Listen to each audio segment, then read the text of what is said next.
Yeah, I feel like I'm going to be crowned Queen of England or something. I hope nobody's taking photographs of my activities in my spare time. Okay, let's just go. Yep. I just want to preface my question. I'm a friend of Matt Paleo and Martha Schemmel in Berkeley, so I just wanted to make that connection. And I was at your talk there last spring. Last spring, yeah. Which one? At GTU. GTU, what's GTU? Theological Union. Oh, yeah, right. My question concerns your vision of a libertarian socialism and the way that we might get there. And what do you see as institutions in our society today, or structures you think that we can build on to move toward a society of justice and solidarity? Well, the last two words define the vision, I think. Justice, solidarity, freedom, equal rights. These are all ideas that come straight out of the Enlightenment, and in fact out of classical liberalism, classical liberalism is very anti-capitalist, contrary to what everybody says. And classical liberal and Enlightenment ideals lead in a very direct path, I think, to what was called libertarian socialism or anarchism or something like that. The idea that people have a fundamental core right and need to be free, creative, not under external constraints, that any form of authority requires legitimation. The burden of proof is always on an authoritarian structure, whatever it may be, whether it's owning people or sex-linked or whatever, child parent. Any form of authority has to be challenged. Sometimes they can be justified, maybe in that case, okay, you live with them. But for the most part not. And that would then lead quite directly to what were kind of truisms about a century ago. I mean, now they sound really crazy because there's been such a deterioration of values. But if you look at the thinking of just ordinary people, like say the working class press in the mid-19th century, which grew, where the ideas just grew out of the same soil, Enlightenment, classical liberal soil. The idea is, look, obviously people should not be machines. They shouldn't be tools of production. They shouldn't be ordered around. We don't want chattel slavery, like black slaves in the South, but we also don't want what was called since the 18th century wage slavery, which is not very different, namely where you have to rent yourself to survive. And in a way, it was argued with some plausibility that you're worse off than a slave that way. Actually, slave owners argued that. When slave owners were defending slavery, there was a kind of a moral debate that went on, and it had shared moral turf, as a lot of moral debate did. And the slave owners made a plausible point. They said, look, we own our workers. You just rent your workers. When you own something, you take much better care of it than when you rent it. Like, to do it a little anachronistically, if you rent a car, you're not going to pay as much attention to taking care of it as if you own the car, for obvious reasons. Similarly, if you own people, you're going to take more care of them than if you rent people. You rent people, you don't want them anymore, you throw them out. You own people, well, you got a sort of an investment in them, so you make them healthier and so on. So the slave owners, in fact, argued, and that, look, we're a lot more moral than you guys with your capitalist wage slave system. And ordinary working people understood that. So, people would, like after the Civil War, you find in the American working class press bitter complaints over the fact that, look, we fought to end chattel slavery and now you're driving us into wage slavery, which is the same sort of thing. Well, okay, this is one core institution of the society where people are forced to become tools of others, machines, tools of others to be cast out if they're not necessary. I mean, that's just a grotesque arrangement, totally contrary to the ideals of classical liberalism or Enlightenment values or anything else.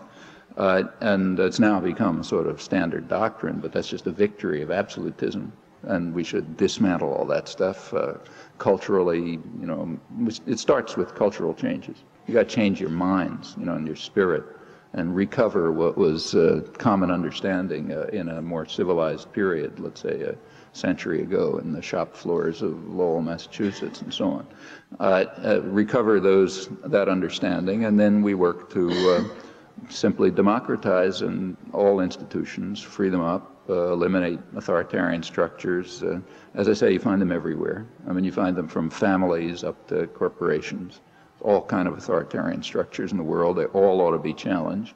Very few of them can resist that challenge. They survive mainly because they're not challenged. They're not really very strong. They look strong, but there's a point that was made by David Hume a couple hundred years ago, with it's worth bearing in mind. Hume was very conservative, as you know. He was so much so that Thomas Jefferson, the great believer in free speech, when he established the University of Virginia to be a counter to Harvard, you know, so they wouldn't send Southern gentlemen up to be distorted by the Northern, you know, Federalists. He was the founder of the University of Virginia, and you had to read the history of England in those. I mean, universities mainly law schools in those days, like you're training lawyers and people, and naturally had to read the history of England. And unfortunately, the main history of England was by David Hume, who had Tory ideas. He's very conservative, and Jefferson didn't want the students to be allowed to read it. So there was a Bowdlerized version. Somebody had written a version of Hume in which he had kept the same style but eliminated all the offending passages, you know. So Jefferson insisted that that be the only version that students be allowed to read. They would be told it's Hume and so on, but that's Hume. Anyway, even though, you know, much too conservative to be allowed to be read by Thomas Jefferson's college, still he recognized, you look at his fundamental principles of government, he recognized something which is very much worth bearing in mind. He raised a kind of paradox of power. He said, how does power sustain itself? He said, if you think about it, power is always in the hands of the people who are oppressed. It's in the hands of the governed. They really have power. And he says this is true of the most oppressive society, what we would call totalitarian society, as of the most free. Power is in the hands of the governed, so how come they submit themselves to the authority of others? He said, well, force is an element, but he said the real element is opinion. You have to control their opinion. Of course, he was in favor of it. You know, he's a Tory. So he says, well, what you have to do is make sure you control the opinion of the people, meaning make them believe, you know, make them saturate their minds with ideology, carry out what we call propaganda. Didn't have the term in those days. And control their opinion, and you got them. That means you change their aspirations, you restrict their aspirations to personal things, to commodities, to break down the natural bonds among people, force them to forget what they understand, you know, that they basically want freedom and independence and justice and so on. Every child understands that. So you have to work really hard to drive it out of their heads. And if you can drive it out of their heads and you control their opinion, then they'll submit. You know, and they'll submit whether you're a brutal state or a more free society. In fact, it's more important in the free societies. In the 20th century, when you know, in Hume's day, there wasn't much difference. Every society was absolutist. But as the societies differentiated over the years with popular struggles and, you know, winning the franchise and so on and so forth, the difference between the freer societies and the more, you know, like totalitarian or command societies became clearer, and a point began to be understood that Hume didn't talk about, and that is that control of opinion is much more important in the free societies. So like in, say, Soviet Russia, they didn't really care much what people thought. Franco Spain, let's say, you know, fascist state, people read much more broadly and widely than they do in the United States. I mean, like say, I mean, it's true, in fact. You know, you go to a Marxist bookstore, you know. I mean, if you got out of line too much, okay, they send you to the torture chamber in downtown Madrid. But since there were techniques of control, just by force, there was not much, you know, wasn't much concern about what people thought. It's sort of believe what you like, we'll beat you over the head with a bludgeon, you know. When you get to the freer societies, there's a lot more concern with what people think. And that has been understood. That's part of the reason for the rise of the public relations industry in the United States. Public relations industry is a propaganda agency. of business, which was, it's an American creation. You know, it was created in the early part of the century to try to, as they put it then, to control people's minds. And that's, you know, I don't know if they read Hume, but, you know, it's not a deep point. Anybody can understand it without reading Hume. They understood that unless you control people's minds, we're going to be in trouble. People's mind, you know, what was called in the business press, the greatest hazard facing industrialists is the rising political power of the masses. I'm quoting. I mean, you recognize that the business press is very Marxist, super Marxist.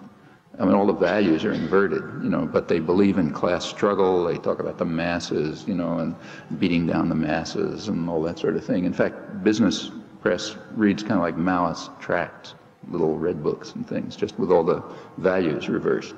And they understood that you've got to control people's opinion because, as Hume put it, power is in the hands of the governed, if they ever realize it.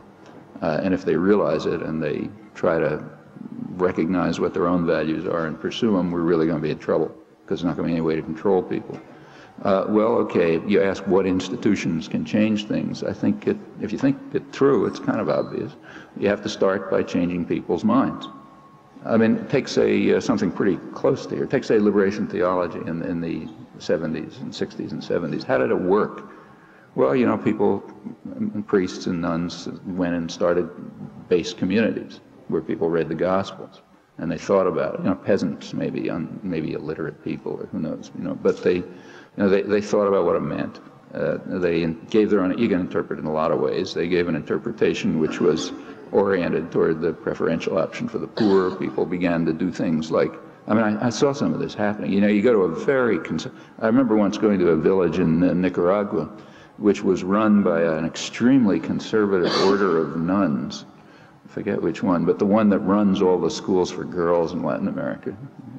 Somebody, I forget who they are, you probably know. But, you know, there's real ultra right-wing, you know, but they were working in a village where the peasants were so isolated from one another that they couldn't even work together to the point of trying to get water. And one of their biggest, and they were good people. I mean, the Mother Superior was walking around, you know, trying to convince people to get injections and things like that. And their big achievement when I was there was that they had gotten the peasants to cooperate enough to work on a common well. They had you wouldn't believe the way it worked. There was, you know, this is real poor country. So they had an ox, and they tied had a rope tied to the neck of the ox, or however it works, and it was pulling the ox climbed up a hill, and as it climbed up a hill, it pulled water out of the well. And then people would come and, you know, take the water. It's the first water they ever had. And then the ox would be led down to the bottom of the hill again and would walk up. Okay, that was a real achievement. And it was helping bring people to understand, look, you work together, we're all better off. The kind of, you know, authoritarian regime that you've lived under, which kept you separated and kept you isolated, is just destroying you. To try to get those thoughts into people's heads is hard. And once it gets started, it goes on, you know, and then they develop cooperatives and associations. And then, of course, the death squads come, and the U.S. trainers come, and people like you and me pay taxes to killers who will put an end to all of this. Well, okay, you think this through, it's not very hard to figure out what ought to be done, whether it's there or whether it's here. And the aim ought to be to dismantle authoritarian institutions. And like I say, they're all over the place. You find them in the family, but the core ones, the ones that simply have to be radically changed if you're ever going to have a free society, are the institutions the institutions that involve production and distribution and decision about what life is going to be like, and that happens to be in executive boardrooms, like the hotel where I was staying last night. You know, you walk around and you see who's making the decisions. Not very hard to find them, and those sectors of society, with their extraordinary power, it's now, you know, even international, and huge agglomerations of power. They have plenty of violence behind them. Much of it is provided by the United States. There's a reason why we have more than half of the total military expenditures of the whole world. The reason is because we're the big killers. And we have to be around to make sure that nobody gets out of hand. You know, peasants start building a well, we've got to be in there to have a death squad that'll take care of them. And that's a lot of what we're involved in. And you and I are involved in it, because this is a pretty free country. Like, if we're involved in it, we decided to be involved in it, or we decided to look the other way, or something like that. Okay, those are things that can be done. And on, up till the point where you just dismantle. And I don't think these institutions are very strong. I agree with Hume.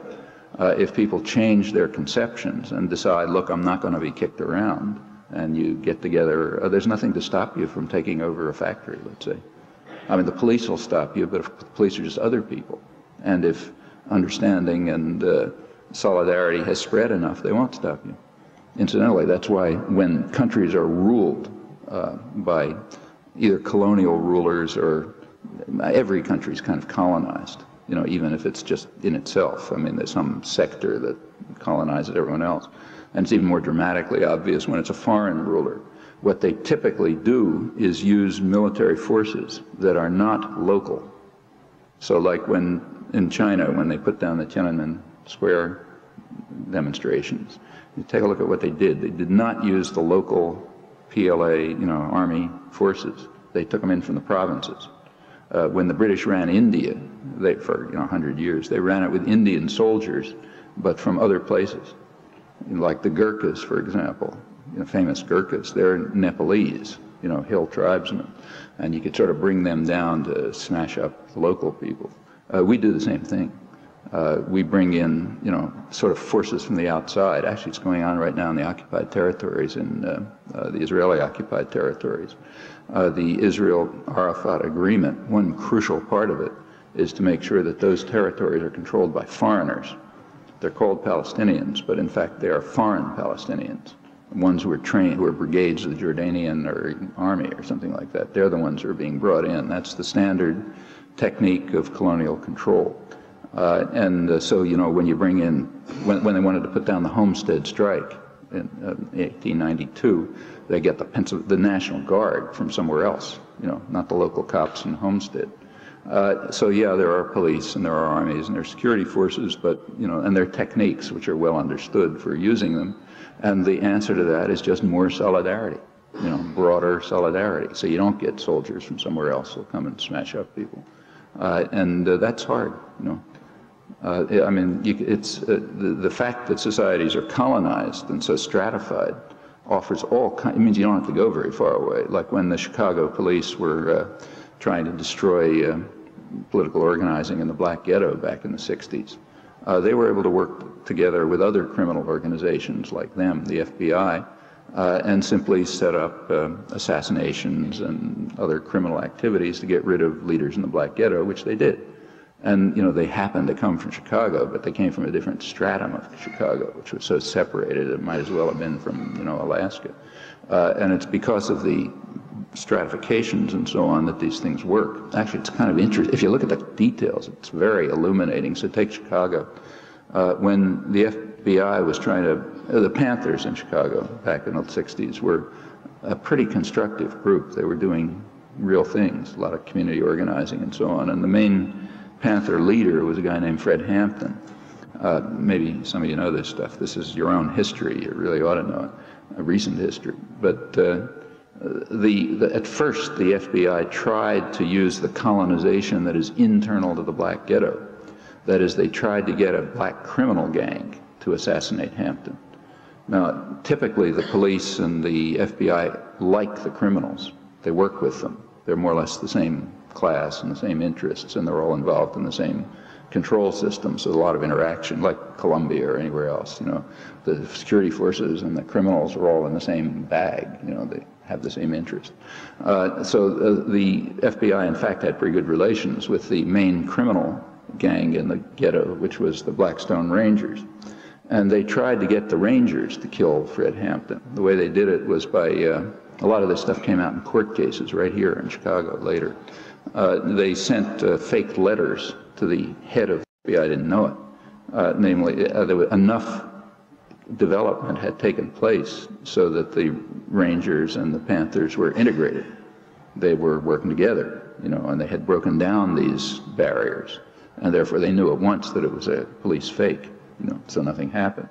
And then the FBI had to mobilize another colonial force, namely Chicago police, and bring them in, and they did the job. They assassinated him in a straight Gestapo-style assassination. I mean, nothing covered up about it except by the press.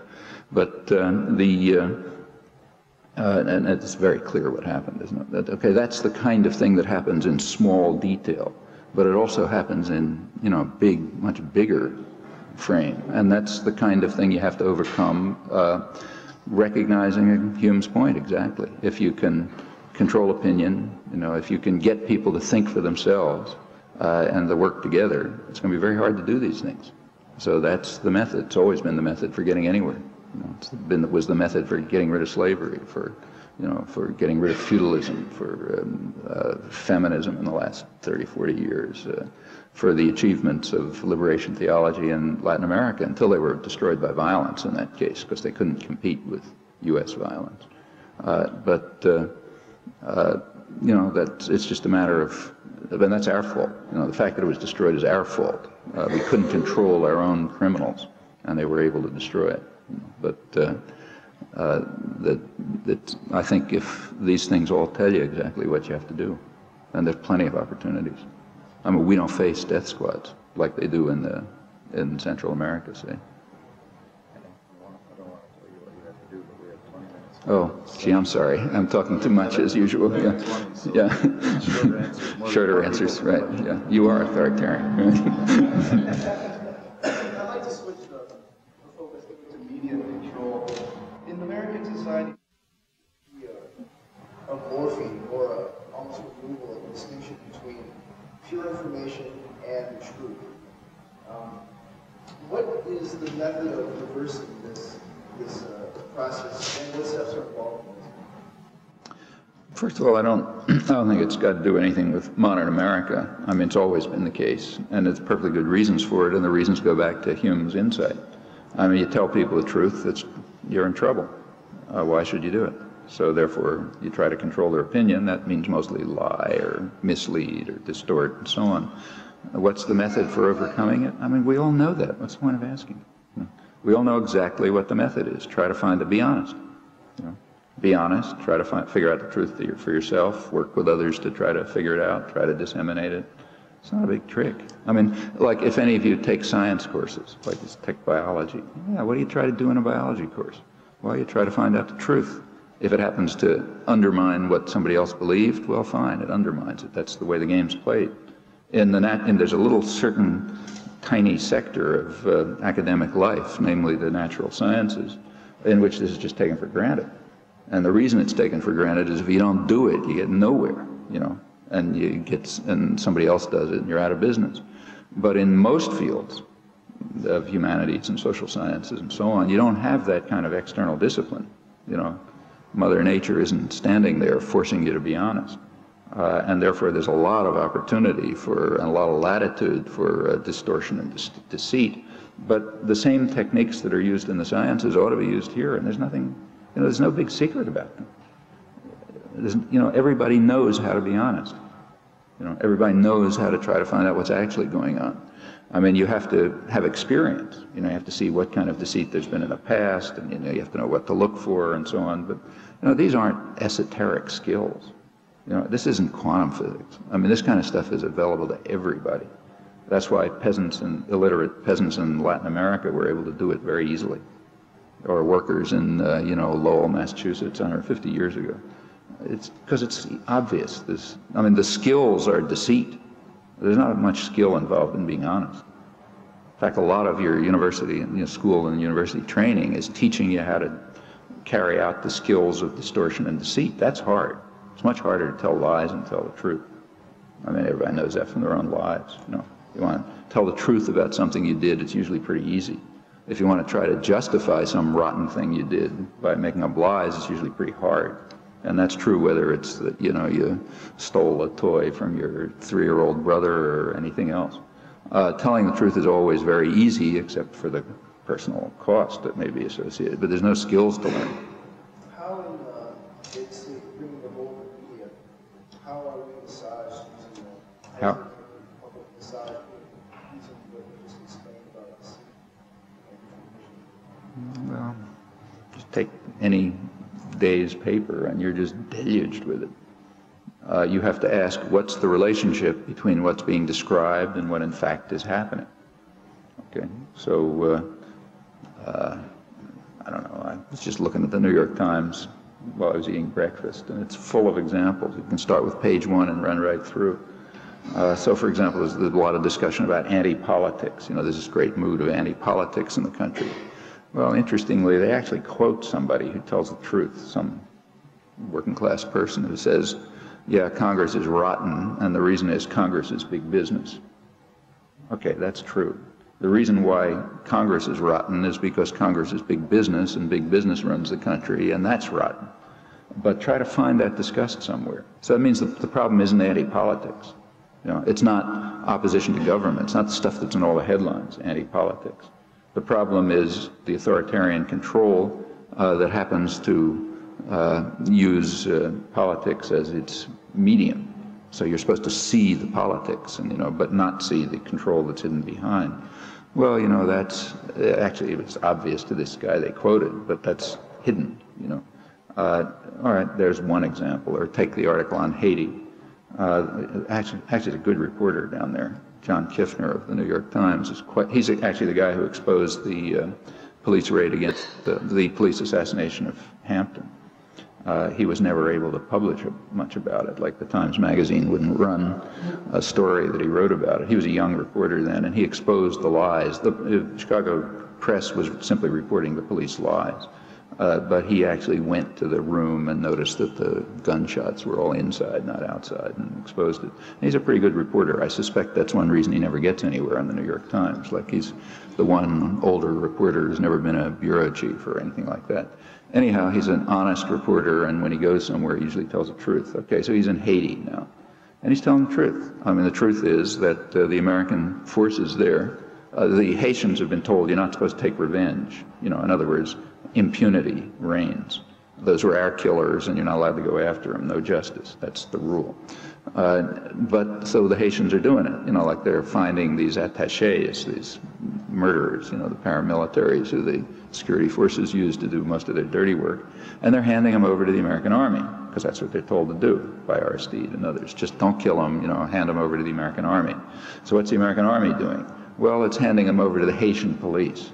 That is the guys they always worked with and worked for. I mean, it's like, taking some Nazi killer and handing him over to the Gestapo to take care of him. So, of course, what happens is the Haitian police release him. And in fact, Kiffner points out there that, they're supposed to have gone to the National Penitentiary, but then he checked at the National Penitentiary and they're not there.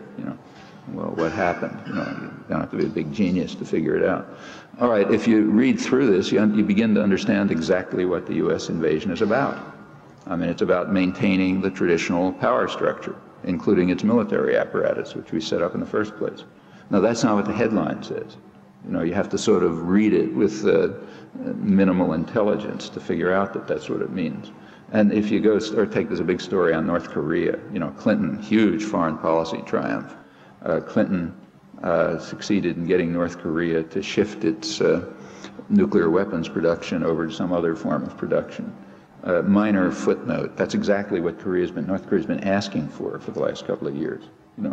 And in fact, you don't have to go very far to find that out here. You can go down the street to Northwestern University, where they have I happened to meet him at breakfast this morning. There's a friend of mine named Bruce Cummings, who's the world's, the leading expert on Korea in the United States. He's been pointing this out for years, but he can't get into the press, even though he's the major American specialist on Korea, the guy who wrote the big, fat, 1,000-page books and so on.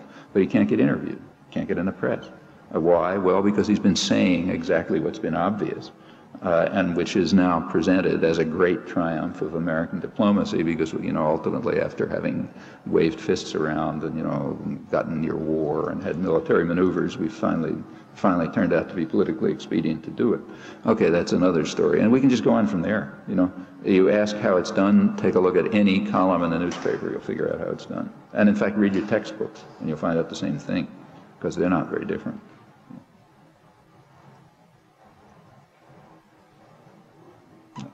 I don't know who's calling on people. Are you? Yeah. Okay. Do you think that the general public will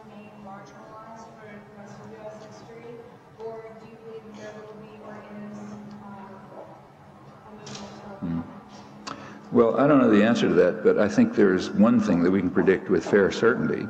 If the U.S. public remains marginalized, there isn't going to be much history to worry about. Because we're not living in the 18th century. The problems may be sort of similar, but they're quite different in scale. And the problems that are not very far away have to do with human survival.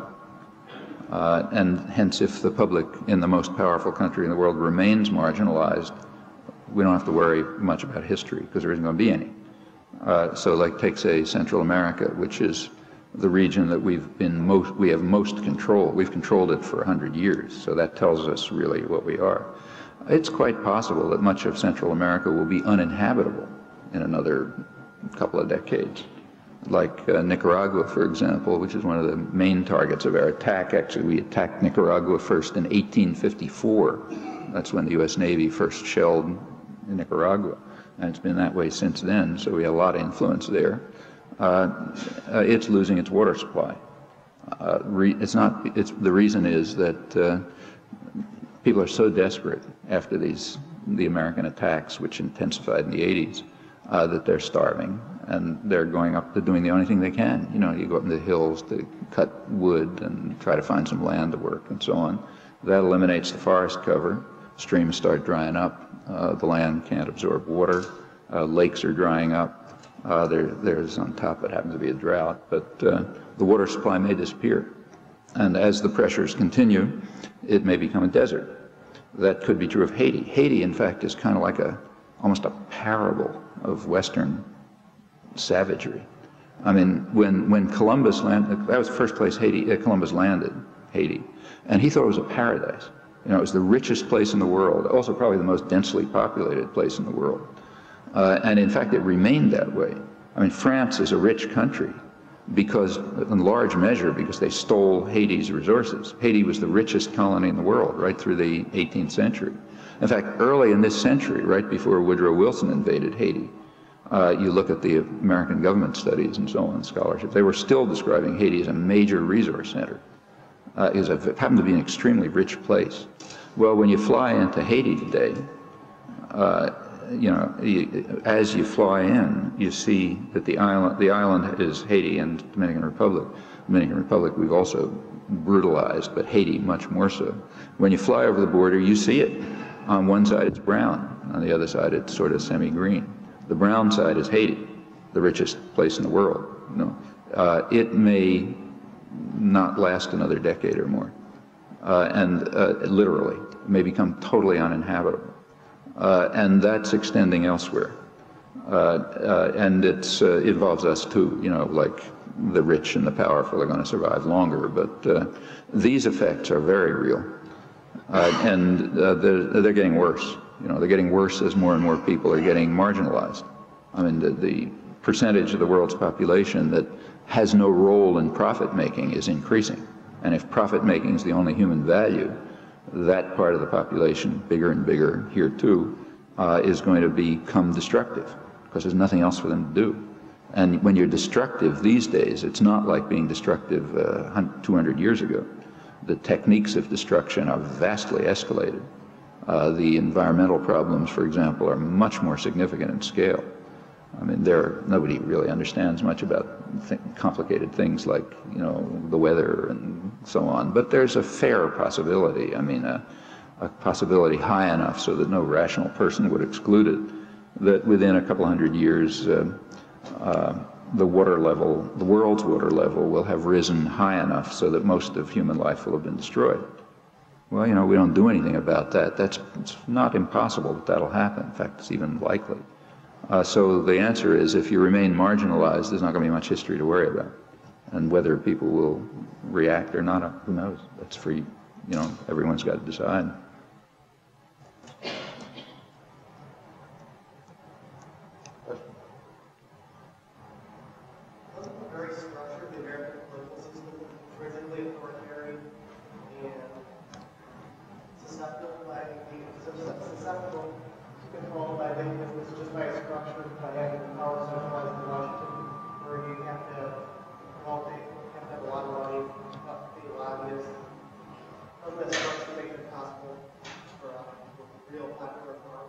I don't think so. In fact, American history has been rather different.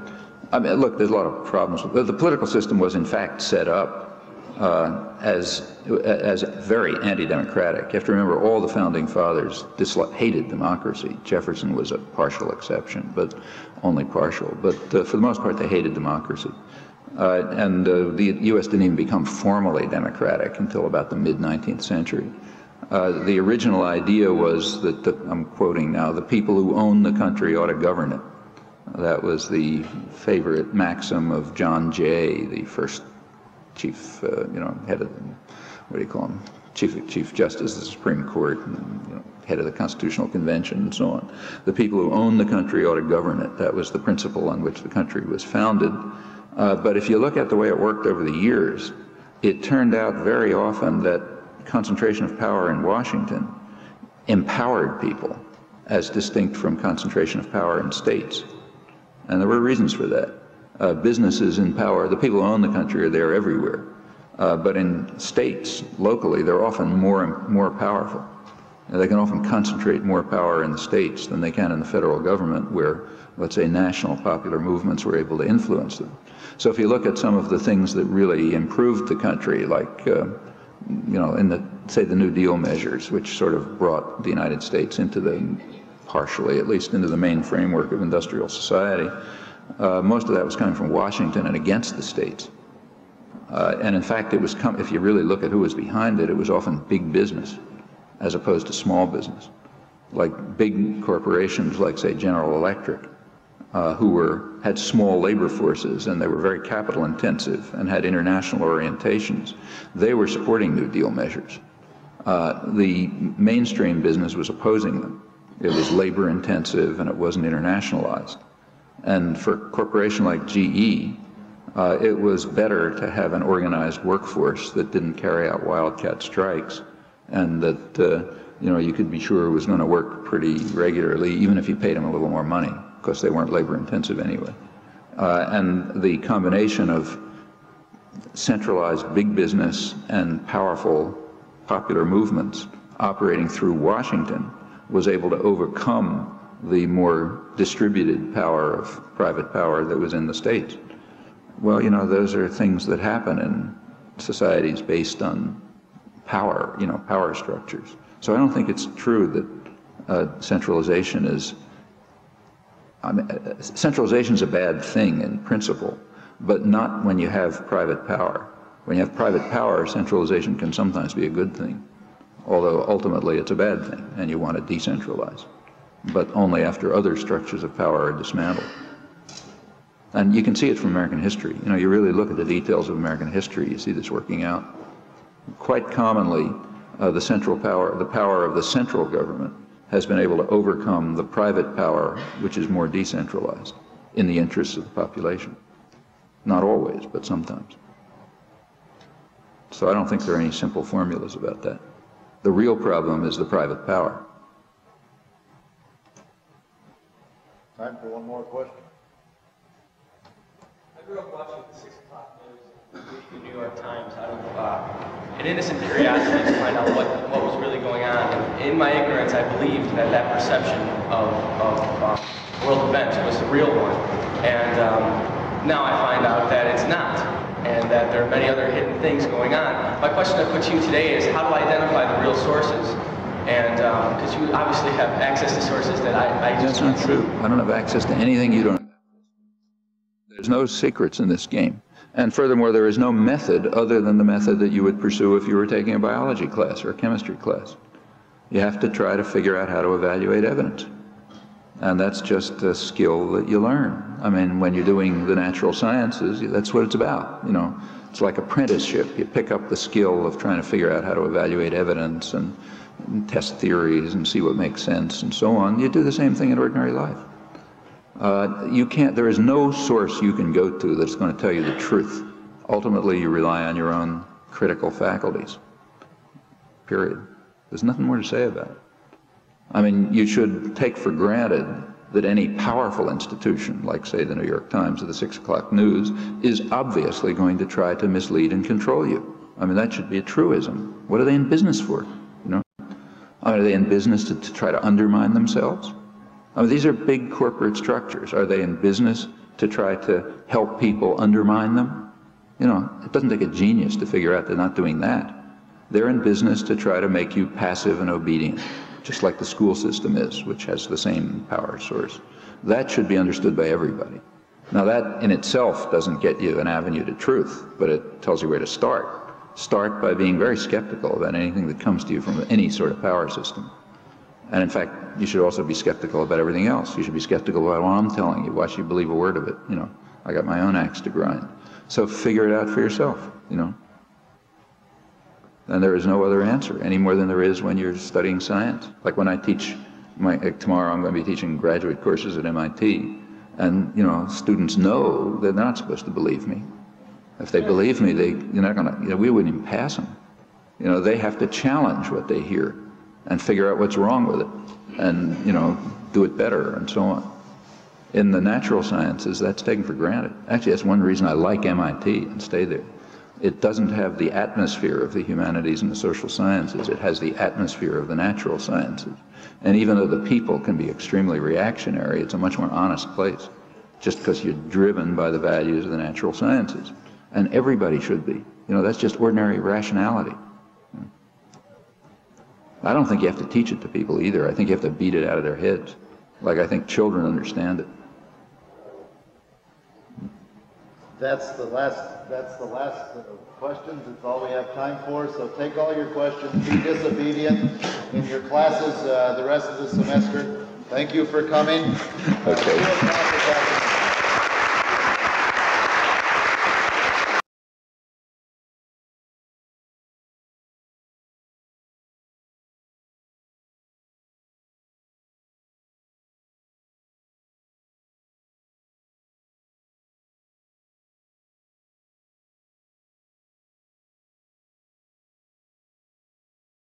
So we have exactly 15 minutes. Okay. Yeah, we can be a little, yeah, we'll be a little late. Yeah, okay. Yeah, okay. I'll try to be briefer. Okay, let's not waste any time. Questions? You picking? Yeah. Well, the last group you mentioned briefly that classical liberalism is very anti-capitalist. And I got a sense of what you're referring to, but if you briefly expand on that. Actually, I'm going to be talking about that in the thing later, and I will expand on it a lot. But if you think about classical liberalism, it was based on the idea of, I mean, like, for example, why was Adam Smith in favor of markets? He was in favor of markets. He gave a kind of a complicated argument for markets, but at the core of it was the idea that if you had perfect liberty, markets would lead to perfect equality. And that's why he was in favor of markets, because he thought that people ought to be completely equal. And that the reason is that he being a classical liberal, he recognized that people's fundamental character involved notions like sympathy and solidarity and right to control their own work and so on and so forth. It's all the exact opposite of capitalism. You know, in fact, there are no two points of view more antithetical than classical liberalism and capitalism. That's why when the University of Chicago publishes a bicentennial edition of Smith, they have to distort the text, which they did. In fact, if you read George Stigler's introduction to the bicentennial edition, it's diametrically opposed to the text on point after point. I mean, the extent of the distortion, this is a scholarly edition, you know, University of Chicago, bicentennial, so it's kind of interesting to look at it. For example, you know, Smith is famous for what he wrote about division of labor. He's supposed to have thought that division of labor was a great thing. Well, he didn't. He thought division of labor was a terrible thing. And in fact, he says that in any civilized country, society, the government is going to have to intervene to prevent division of labor from simply destroying people. Well, take a look at the index, you know, detailed index for this scholarly edition of Adam Smith, and you find that, and take a look under division of labor, you won't find an entry for that passage. It's not there in the index. Okay, well, you know, that's real scholarship. I mean, suppress the facts totally, you know, and present them as the opposite of what they are and figure probably nobody's going to read the page 473 anyhow, because I didn't. You know, ask those guys who edited it if they ever read the page 473. Answer, well, they probably read the first paragraph and then sort of remembered what they'd been taught in, you know, some college course.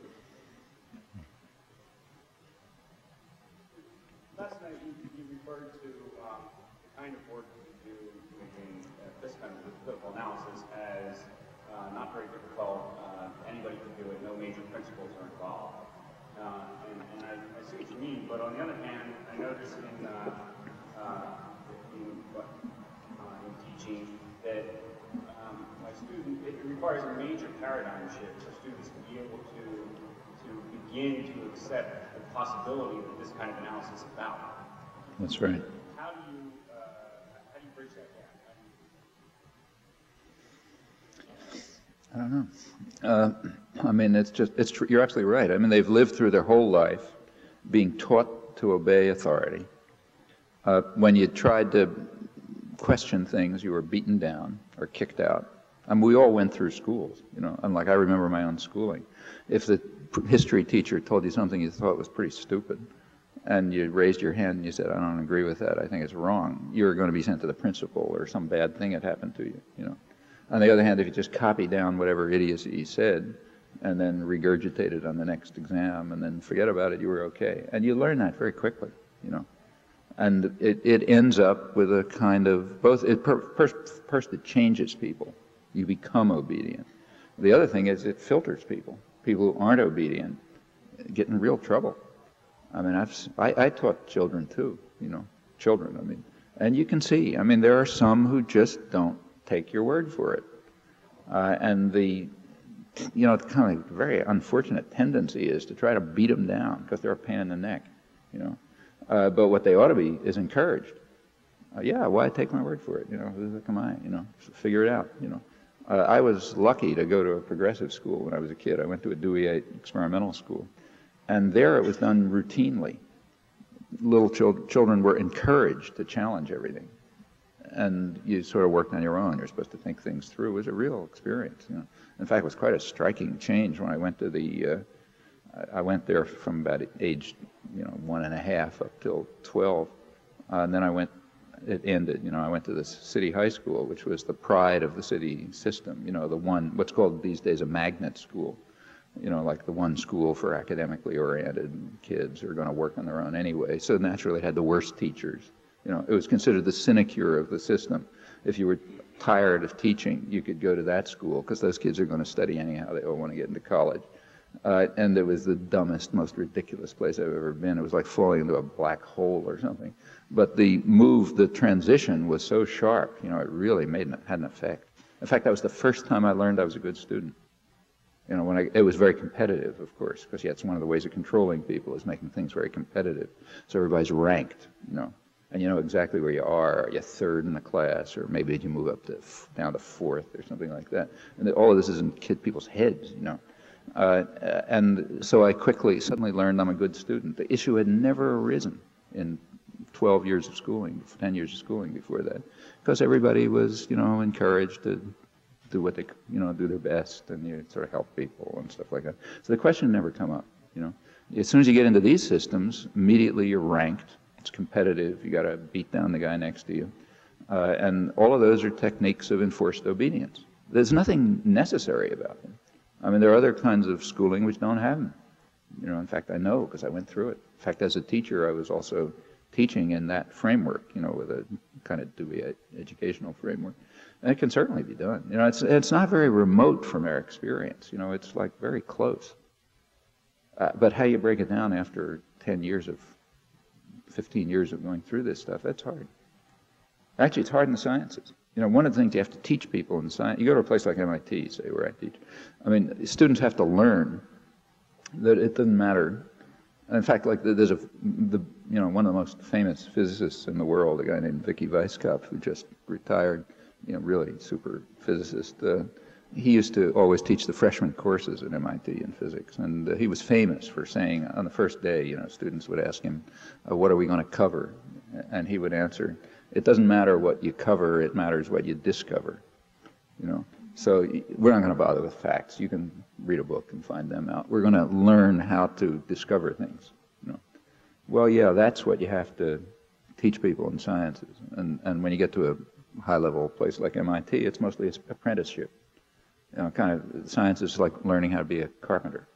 I mean, you work with somebody who somehow knows how to do it, and you kind of get the idea, and you have the intuitions. And maybe the professor makes up the facts as he goes along, because if they're wrong, you can look up a handbook and get them right. It's not important. And that's the same sort of thing that has to be done in other fields.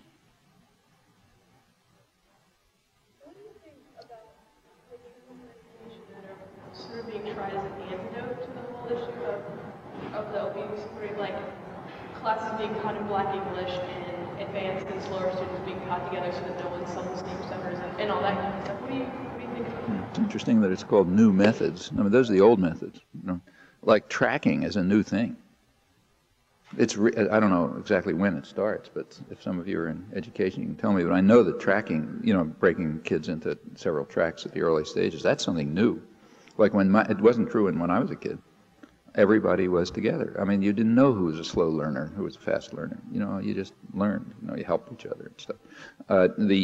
When my kids were in school, by the time they were in 3rd grade, they were ranking every friend of theirs as smart and dumb. Why? Because the smart one, they were told, this guy's smart, he's in 3rd grade, he's in the top track. This one's dumb, he's in the low track, and somebody else in the middle track.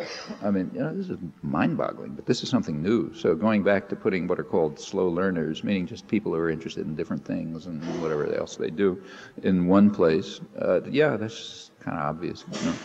In fact, most educational resources should be going to people who are having some problems, who can't just do it on their own, or who don't come from a family where it's all done for them anyhow.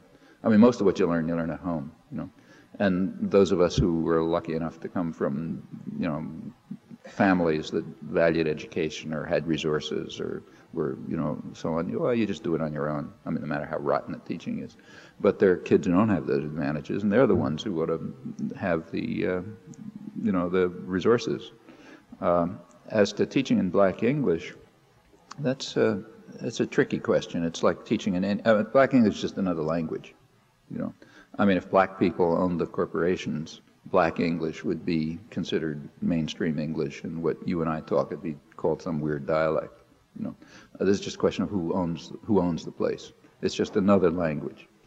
And the question of whether to teach in the native language or in a foreign language is always a tricky question in any society. Like, for example, take Germany, modern society. Most of the people in Germany don't speak German. They have to be taught German. Now it's less true than it was a generation ago, but a generation ago it was completely true. I mean, a person from Bavaria and a person from Northwest Germany couldn't even understand each other. Not the same language. They all had to be taught German, the standard language. And then a question arises. Do you teach the schools in their actual language, which may be Bavarian, or do you teach the schools in the standard language that you're trying to inculcate into them because it's a technique of advancement and a way of getting into the larger society and so on? And those are conflicts of goals. I don't think there's an easy answer to them. There's an advantage to studying in your native language. Naturally, you want to learn how to read. It's easier to learn in your native language than in a foreign language. On the other hand, there's a disadvantage to learning in your native language, namely you're going to be more remote from the centers of power. And you have to figure out how to evaluate that. And Black English is just a special case of it. And we call it Black English. It's just another language. Like where I grew up in Philadelphia. Philadelphia was like the first stop north on the south, when former slaves came up from the south, they'd stop in Philadelphia. And I mean, I'd ride in the streetcars, there'd be kids sitting behind me, I didn't understand a word they were saying. Literally not one word they were saying. They were just talking another language, It's what we call Black English, I was talking white English, different language. But they're just two languages, It's like French and German. There's no further question about them. If you have a French kid in a German school, should they be taught in French or in German? Well, there are advantages both ways. What you think about, for instance, some of the great leaders of change, like that spiritual leaders, Martin Luther King or Mahatma Gandhi, Dalai Lama, and you don't seem to mention that when you speak. I mean, it seems like it's these co-ops or corner grocery store or something like that. But looking at change they have brought on. Well, let's take Martin Luther King. See, I think Martin Luther King was an important person, but I don't think he was a big agent of change. In fact, I think Martin Luther King was able to play a role in bringing about change because the real agents of change were doing the work. And the real agents of change were like SNCC workers. SNCC workers. I mean, you know, the real agents of change usually fall out of history. Okay, because we have a way of, you know, there's a way of it's necessary to distort history to make it look as if, you know, great men were doing things. That's what part of the way of teaching people you can't do anything, you're helpless. You got to wait for some great man to come around, he'll do it for you. That's part of the technique of disempowering people. But if you take a look at the civil rights movement, that's recent, we can look at it. It began with actually black students mostly. Actually, you know, take say Rosa Parks. The story about Rosa Parks is, you know, this courageous black woman suddenly decided, I had enough, I'm not going to sit in the back of the bus, which is sort of half true, but only half true. Rosa Parks came from a community, a well-organized community, which ultimately, in fact, has Communist Party roots, if you trace it back. It was a community of people who were working together and had, in fact, decided on a plan as to how to break through this system. And she was, in fact, part of the agent of that plan. Highlander School, and so on and so forth. Well, all of that's out of history, you know. What's in history is one person had courage to do something, which she did, you know, but not on her own. Nobody does anything on their own. I mean, she was coming out of an organized community of committed people who had been working together for a very long time. Martin Luther King was able to appear and give speeches because SNCC workers and freedom riders and so on had prepared the ground and taken a brutal beating for it. And these were incidentally pretty privileged kids, many of them. They chose it, you know, they didn't have to do it. And they're the civil rights movement. Martin Luther King was important because he could stand up there and get cameras, you know. I think he probably saw it this way. At least I hope he did. He should have seen it this way. Ghandi is the same story, has a very mixed record. If you look at, you know, he was doing all sorts of things. But it was the people who were doing the work on the ground who prepared the basis for Ghandi to sort of articulate things. If you look at real movements, I think it's always like that.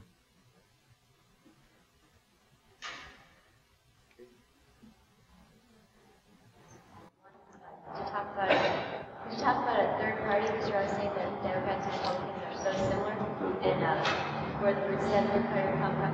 And two, have you ever considered running for office, like to work things out from the inside? Well, I think a third party, or fourth or fifth or whatever party, probably makes a lot of sense in the United States. I mean, it's really a second party. We only have one party as it now stands. We have a kind of a business party with several factions. And countries that have a kind of a labor-based party, you know, a popular party, there's things that can be done. It's not a huge change. I mean, almost every other country has this, but it does offer some options. So, like take Canada right next door, a very similar country to ours, but different in some respects. One of the respects is the labor movement still exists. Another respect is it does have a popular-based party, the NDP, which is kind of mildly social democratic. Now, when the NDP gets into office, they do exactly the same thing as the other parties. I mean, they're indistinguishable. But they nevertheless are a kind of like an umbrella party in which labor and women's groups and others can sort of get together and work together and so on. So they can, you know, they can press for particular issues that are of general interest. And you see the difference between Canada and the United States just for that reason. Like, take, say, health. In the United States, where there is no political party, just the business party, certain sectors of the population have been able to get health care for themselves, like the UAW. You know, some of the stronger unions were able to get pretty decent health care arrangements. The way it worked was that they were given those things instead of salary raises, you know. So, like my university, we got good health care. All right, it was sort of given instead of raising salaries one year. You know, that's the way it was done. So you can get if you're well enough organized and strong enough, you can get health care for yourself. But what happened in Canada is that those same groups, the labor movement, did not just get health care for themselves, they got it for the population. And they were able to do that because there was, in fact, a political structure through which they could work, which satisfied common interests, not just their local interests. Lacking that in the United States has never happened. Now, you know, a second party, that is a kind of a populist party, doesn't make a big change in the society. As I say, every other society that's like us has one. But it isn't a step forward. And in that sense, what's called a third party really should be called a second party. Makes some sense. There was the second part, which running for that. I'm not one for us. I mean, my department wouldn't even let me be department chairman because I'd probably ruin everything in 3 seconds, you know. So we're going to be disobedient. Take some more questions. If I understand your general strategy of critiquing the mass media involves basically a picture of hegemonic control at the behest of certain corporate political power interests and corporate business interests. Do you see, or do you envision, technological developments like email, internet, things like that, which seem to operate on kind of self-regulative democratic principles, albeit within a very narrow sector of society, as well as a structure for democratic discourse? Well, if you can hear, this was things like, what about alternatives like, say, internet and, you know, electronic communication and so on, which aren't directly under the control of, they're not just big corporations like the media are, so therefore might have other options. It's a complicated question, and I think it's an very interesting question. It'll be interesting to see how it works itself out in the next couple of years. As you correctly said, the internet is for a special sector of society. The internet's for the wealthy. You know, you have to be rich enough to, or privileged enough to be able to get into it. Yeah, but that's wealthy. You know, I mean, professors like to complain about how bad their salaries are, but they're like up in the stratosphere and getting much too highly paid, in my opinion, by the standards of the general population, including me. But the fact is that you got to be part of the relatively privileged part of the population before you're even part of this thing, you know. Now, for that privileged part of the population, remember that this is a taxpayer-supported operation, so it's just part of the general public subsidy to the rich, you know. It's run through, it was actually started through the Pentagon, which is just the way of funneling public resources to the rich. It's there now, and it's like a lot of things. It has a mixed character. So, for example, I'm sure that there's a lot of thinking going on, you can be certain, about whether to allow the internet to exist. Part of the problem with it, from the point of view of powerful interests, is it's just too democratic. It's very hard to control what's in it, you know. In fact, I have a daughter in Nicaragua, and the only way I was able to, you couldn't call telephone or anything during the war period. The only way I could contact her was through the Pentagon, you know, because the ARPANET, you know, which is the core of this thing, which is basically a Pentagon system, I'm in it because I'm in MIT, and somebody there was in it because I don't know why, and you could sort of set up email connections between, say, me and my daughter in Managua during the Reagan War through the Pentagon. Okay, well, you know, that's the kind of thing that happened. And, you know, a lot of people don't like that, obviously. And they don't like the fact that you can get the GATT treaty and you can get the latest news on, I mean, like stuff that I've been talking about, almost all of it you can find on the internet if you look. So that's bad. You got to stop that. Yeah, that's Kenya. No email to Cuba. It's interesting. Actually, it's almost cut off to Nicaragua, but not quite. You know, there's still 1 or 2 connections. Yeah, Cuba's interesting. I didn't know that.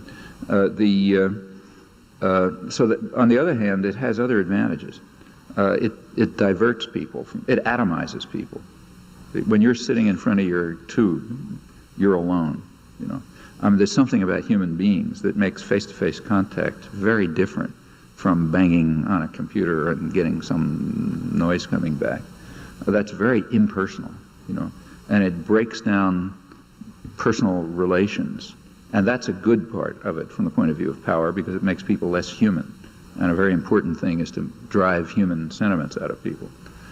So if you can eliminate things like face-to-face contact and, you know, direct interaction and so on, and just, you know, turn people into sort of like what's caricatured as a kind of MIT nerd, you know, somebody who's kind of got an antenna coming out of his head and is wired into his computer.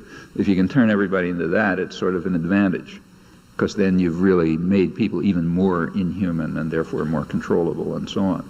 And there's other complicated things, like, see, one thing I've noticed recently, I don't know if you've noticed this, David, is that a lot of activists are dropping subscriptions to left journals.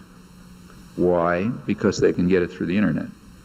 Well, now, if I was in the CIA, I would be saying, look, let's let this thing go, you know, because even if they get it's true that it has the negative effect of allowing people to get more information, but it has the positive effect of destroying alternative institutions. Okay, so therefore, let's let it go, you know. Because when these guys stop their subscriptions to, you know, I don't know, Z Magazine or something, then that's going to destroy that institution, and that'll separate people even more. So if there's anybody, I doubt there's anyone in the CIA with this much brains, you know, but if they had enough brains, they would say, let's let the thing go, because it'll probably destroy the dissident institutions. And it'll destroy them because we're so antisocial that we don't see the point of supporting institutions. Everybody's out for themselves, remember. That's what you're taught from childhood. Even if on the left, you still have that ingrained. Like you're an activist, you still have ingrained in your head, I'm out for myself. And therefore, if I can get the information for nothing, why should I help build an institution? That's a very antisocial attitude. But you find it, you know, it's very hard to break out of it. I mean, we just got it. So, you know, it's got that character. The long-term tendency of the internet, my suspicion is it will be like some article I read somewhere, I forget, maybe the Wall Street Journal or something, which was describing the great potential of this thing. And it went something like this. It said that this is interactive, you know. So it said, well, here's the kind of thing you can look forward to. There's an upbeat account. It said, everybody's going to have this, everybody's going to be tied into it, and we'll be able to have people really interacting in a new way. And then it gave two examples of how it could work, one for women, one for men. For women, they could be sitting there, you know, in front of all their equipment, and on 83 home shopping channels, you know, models show up waving something, and sort of giving you the message, you better have that or else something terrible will happen to you. So they can say, okay, I better have that, and then they can push a button, that's the interactive part, and 10 minutes later, you know, something's delivered at the front door. Okay, that's women interactive. What about men? They said, well, men, you know, like the red-blooded thing to do for men is like watching the Super Bowl. Now when you watch the Super Bowl, it's completely passive, just drinking beer and that sort of thing. But now it's going to be interactive. So before the quarterback's in a huddle and all that sort of thing, and the interactive part will be, there'll be a message flashed out to all the red-blooded men, and they'll be supposed to say, look, here's what I think the next play ought to be. Like, I think it ought to be a pass, you know. And you push a button and it says pass. And then after the quarterback calls the play, he's not listening to you, of course. Or the coach actually calls the play, I guess, and tells the quarterback. It'll be flashed on the screen, you know, 63% thought it should have been a pass, and so on. That's the interactive part for men. So everybody's really involved now in society, you know, like women buying stuff they don't want and spending money, and men, you know, becoming even more imbecilic than they're already made to be, and so on. And that's all to the good, because that's a way of controlling people. And if you let the thing run, that's where it's going to go, something like that. On the other hand, it does have alternatives. Actually, some of them are being fought about right in Chicago, right now.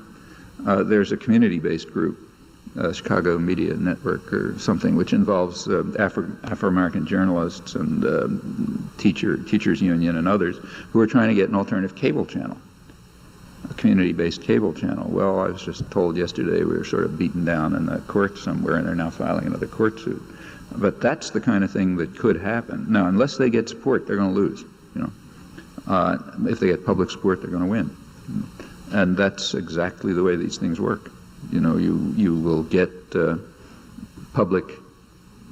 these things can be useful, very important as alternative sources, in fact, as the only sources, you know, as the real public sources, if people are willing to fight for them. If they're not willing to fight for them, they'll end up with home shopping and the Super Bowl. And you're seeing an example of it right here, right in front of you. In this Chicago Media Action Group, and get involved, you can make a change. forget about it. Nothing will happen. The guys who are always, there's some groups who are always fighting. Big business is always fighting. They don't stop. You know. And if other people aren't involved in the struggle, they win.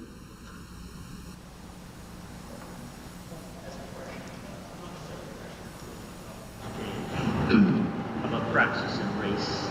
I was struck this morning by how much you talked about or around race, but not on it. And one question that came previously really related to praxis. And one of the propositions I want to put to you, to facilitate an exchange, is about the idea that, say, for example, many on the left, including yourself, don't have a praxis. And that is partly related, of course, to the absence of the Labour Party in the United States. But also the proposition that the reason why there is a difficulty in organizing on the left in the United States is because the ideology of racism is so pervasive in the United States that it prevents organization among the people who are, of course, who have the most reasons to be dissatisfied with the system. And therefore, I'm implicitly criticizing the left as well. There's racism on the left. And one point that has been made about the distribution of power in the world, especially as it relates to education, is that and this comes in the form of an anecdote, if Hemingway was Turkish, no one would have heard of Hemingway. My proposition is, if Chomsky was black, anyone have heard of Chomsky? Or would he just be dismissed as another black man with a chip on the shoulder who's just concerned about black issues? I don't know. I mean, let's take the publisher that I mainly publish with, South End. The main seller in South End happens to be Bell Hooks, black woman. If you go down a little, it's people like, I'm one of them, but Manning Marable is another, black intellectual. Look, the fact that there's plenty of racism in society, and it's in the left too, absolutely, nobody's going to argue that. Of course there is. But I don't see why it can't be overcome. It can't be overcome, and I think there have been attempts to overcome it. Like, take the Panthers. One of the reasons why Fred Hampton was killed was that he was opening up things to poor whites, and in fact to whites generally. I mean, like, I was at Fred Hampton's funeral, and possibly. I mean, Martin Luther King was popular, First of all, Martin Luther King was opposed, strongly opposed. Like, the Kennedy administration really disliked him, and they tried to block him in every possible way. But it finally got to the point where they couldn't stop it any longer, so they pretended they liked him. But then, and there was a period of sort of popularity for King when he was seen to be focusing on extremely narrow issues, like racist sheriffs in the South and so on. Okay, we can be against that. As soon as Martin Luther King turned to broader issues, whether it was the Vietnam War or remember the Poor People's March was the last one, he became, a pariah. Now, I don't know whether that's why he was killed or not, but he certainly became a pariah because he was just focusing on general issues. And the couple of years, a year or two, about that time, the Panthers were getting organized. And in fact, the Panthers were unusual for an urban-based black group in that they were trying to reach out and did so. There were good connections. I mean, it was a tricky business because the Panthers were like other, any group that's coming out of urban society is going to be a big mixture. So like the Panthers had criminal elements, they had hustlers, they had serious organizers. It was like a mixture of everything. The ones who survived, incidentally, are the criminal elements, because the police didn't care much about them. But the Hampton types were destroyed, and they had white-black. I was with a mainly white group, Resist, which had good contacts with the Panthers back in the late 60s. Like I say, I was invited to the funeral. There was no reason why this couldn't continue, except that wasn't able to resist outside force. So the racism is certainly there, and you got to watch it. But it doesn't seem to me it can't be overcome. Bell Hooks and Manning Marable. Manning Marable actually I respect a lot because he's actually now developing a praxis at Colombia with many of his ideas of shell capitalism in the United States. But still, the issue is that when these people were presented, certainly by the left and others, they're presented as black intellectuals. Well, that's because, but he presents himself that. No, look, Essentially, a white guy comes. that's not fair. Look, Manning Marable presents himself that way. It's not that anybody else presents him that way. Is that the value of his analysis cuts across racial lines. Sure, but the people who read him understand that. Pardon me? People who read him understand that, and they accept his picture of himself as an African-American intellectual, which is correct. That's his picture of himself. You know, I respect that, and you recognize that it holds generally. And look, that's been true of the left for a long time. I take somebody like CLR James. Well, you know, he was a left intellectual, happened to be black, you know, but he was a leading left intellectual. And while you're absolutely right in saying that there's plenty of racism in the left, it seems to me that's the place where there's been least of it. And in fact, it's kind of interesting if you look at labor history. So take, say, the Homestead Strike, which I mentioned before. I don't think there were very many blacks there, but there was plenty of the equivalent of racism. I mean, at that time it was against the Huns. Anybody from Eastern Europe was called a Hun. You know, it's like from Slovakia or Hungary or anything like that, and they were treated just like blacks. And there was vicious ethnic hatreds in Homestead and that region. They were overcome during the strike. That was the first time that people actually cooperated across ethnic grounds, because they were fighting together for something. That happened in the formation of the CIO. Then it was a lot of black workers. Black and white workers were actually working together on the CIO. And it seems to me there are plenty of common, and that happened in the civil rights movement. You know, there are plenty of common struggles which bring people together. Like SNCC, for example, was very open. You know, it was white, black, anything. SNCC got destroyed, and I think that's part of the reason for it. So your point is right. The society is very racist. It's got other kinds of divisions, and you got to keep conscious of them, and you have to overcome them. About the praxis point, I'm not so sure I agree. I mean, you know, when you say there's no praxis, I don't exactly know what that means. I mean, there are plenty of things that can be done. I don't think they have to be described with fancy terms. And we do the things that can be done, you know, the kinds of things that are the next stage where we are now. And I don't think that there's any general formulas about that. You just ask where you are, you know, what are the problems that exist, where are people ready to move, and you try to do something with them. There's a spectrum of them, and there's no simple answer as to which ones should have the priorities. People judge differently. But I'm very skeptical if somebody comes down with a praxis, you know, like some formula saying, here's the way we're supposed to do it. I'd be really skeptical about that. But we have time for one more question, a brief question, because we have about 5 minutes, or else the dean will be. First of all, I want to say just very quickly that last night I saw this Time magazine with the front cover regarding that IQ book that you had mentioned, and I was just appalled by it. No, because I thought if I was racism, a black man in this country, I would not know what to do with myself. How about if you were a black woman? O.J. Simpson. How about a black woman? Did you read the article? Or a black I mean, the woman. article claims that one of the things it discusses is the idea that black women don't nurture their children. You know, and that's because they came from Africa where the climate was such and such. You know, I mean, you know, this is stuff that's right out of the Nazis. You know. It's just, I was thinking, how would I feel? You know what, I don't know what to do. I mean, it's just rage. Maybe I would wake up every day, maybe I'd be despondent, maybe I try to relate to other people as human beings, but inside there would be a burning fire. See, but I think I mean, I agree with that emotional reaction, but if you think about it, the right way to respond is to ask, what are they doing it for? And they're doing it for a very simple reason. Like I said last night, 40% of the kids in New York, most of them who are black and Hispanic, are living below the poverty line. That means they're destroyed.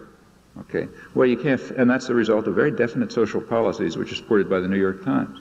Okay. There are certain social policies which are driving people down to destruction. Well, you can't say that plainly. So you need some cover. Well, what's the cover? Okay, bad genes. You know, who knows? Maybe, you know.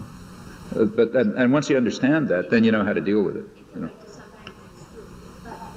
Well, you know, it's not that their audience wants to hear that. It's that, I mean, some of it does.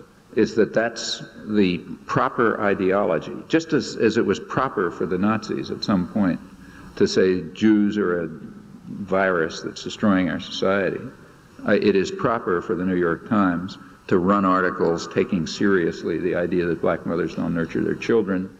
And like, take me, Ashkenazic Jews, we're supposed to be at the top. We have small families because that's what we're like. That's why my mother came from a family with 11 kids, you know, because Ashkenazic Jews have small families. Of course, she was an East European, you know, living in a peasant society. Maybe that had something to do with it. No, no, no, that's not what social science tells you. Okay, well, that's, you know, these things are such transparent ideological weapons that you shouldn't even bother arguing about them. We should just understand them transparently for what they are. I'm in a real commissar culture, which is dedicated to trying to obscure the most elementary truths, and therefore is able to do things like this on the front cover of the New York Times. Well, that's the world we're living in. And, you know, you can understand the emotional reaction, and it's easily understandable, but it's not the right one, because what's going on is very transparent.